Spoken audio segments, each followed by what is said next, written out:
உங்களுக்கு ஊடகவியலாளர்கள் நல்லா தெரியும், 2 முனை போட்டி நல்லா தெரியும். உங்களுடைய செய்திக்காக தான் நீங்கள் 5 முனை 4 முனை 3 முனைன்றீங்க. வேறு எந்த முனையும் இல்லை, 2 முனை தான்.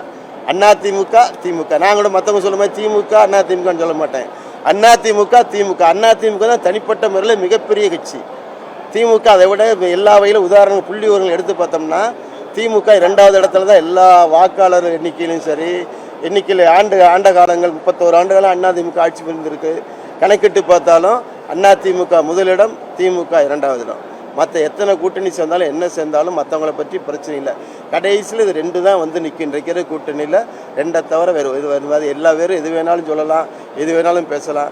நடைமுறை அனைத்து இந்திய அதிமுகவா திமுகவா, இதில் வலிவோடு பொலிவோடு இன்றைக்கு அதிமுக. ஏன்னா திமுக 5 ஆண்டு காலத்துக்கு மேலே எந்த காலகட்டத்தில் ஆட்சி படத்தில் இருந்ததில்லை.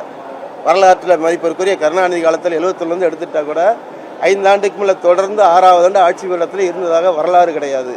அதனை போன்று தான் இந்த முறையும் அந்த 5 ஆண்டுகள் அவங்களுக்கு முடிஞ்சிருச்சு. நீ அடுத்த அருமையை நடப்பாடியார் தான். நாங்கள் போட்டியாகவே அவங்க இவர் சொன்ன மாதிரி யாருனே தெரியாதுன்ற சூழ்நிலை மாதிரி உருவாகக்கூடாது. அதுவே யாரும் நாங்கள் போட்டியாக்குறோம். அவங்கள மதிப்புக்குரியவர்களாக நாங்கள் வச்சுருந்தோம், அதோடு சரி, அவ்வளோதான். எங்களுக்கு அவங்கெல்லாம் போட்டியே கிடையாது. கிட்ட ஒரு விழுக்காடு கூட போட்டி கிடையாது. எங்களுக்கு போட்டி திமுக தான், ஸ்டாலின் தான், அவருடைய வாரிசுகள் தான். இன்னும் வேறு ஒருத்தர் எதுங்க ஆமாம்.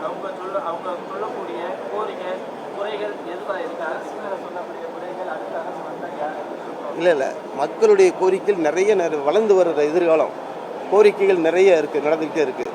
எங்கே பார்த்தாலும் இப்போ மதுரை மாவட்டத்தை பொறுத்த வரைக்குமே இப்போ விமான நிலையம் சர்வதேச விமான நிலையமாக மாறி மிகப்பெரிய வாய்ப்பு இருக்குது. எய்ம்ஸ் மருத்துவமனை வளர்ந்துக்கிட்டே இருக்குது. இது போன்ற டெவலப்மெண்ட்ஸ் வந்து ஒரு தொழில், மிகப்பெரிய தொழில் ஒன்று வர வேண்டும். மதுரைக்கு மிகப்பெரிய தொழில் ஒன்று வர வேண்டும். மக்களுக்கு வேலை வாய்ப்பு கிடைக்க வேண்டும். அந்த சூழ்நிலையில் இன்றைக்கு மக்களுடைய கோரிக்கைகளில் அடிப்படை தேவைகள் குறிப்பாக மதுரையில் முழுசாக நிறைவேற்றப்பட வேண்டிய அவசியம் இருக்கிறது. மழைநீர் வடிகால் வாய்க்கால்கள் 13 கால்வாய்கள் அன்றைக்கு புரட்சித் தலைவி அம்மா 250 ரூபா கொடுத்து சுத்தம் பண்ணோம். இன்றைக்கு அந்த வாய்க்கால்கள்லாம் சீர்கெட்டு போய் கிடக்கின்றன. ஆகவே அவைகளெல்லாம் சுத்தப்படுத்துவதில் மக்களை மாசில்லாத நகராக மாற்ற வேண்டிய அவசியம் மதுரைக்கு இருக்கிறது, மதுரை நிர்வாகத்துக்கு இருக்கிறது.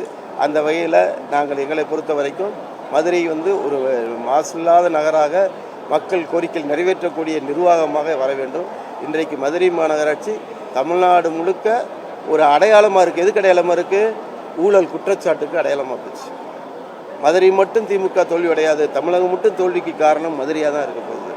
அதனால் கண்டிப்பாக இந்த சூழ்நிலை மாறும். மக்களுடைய தேவைகளை நிறைவேற்றுகிற அரசாக மீண்டும் வளரும்.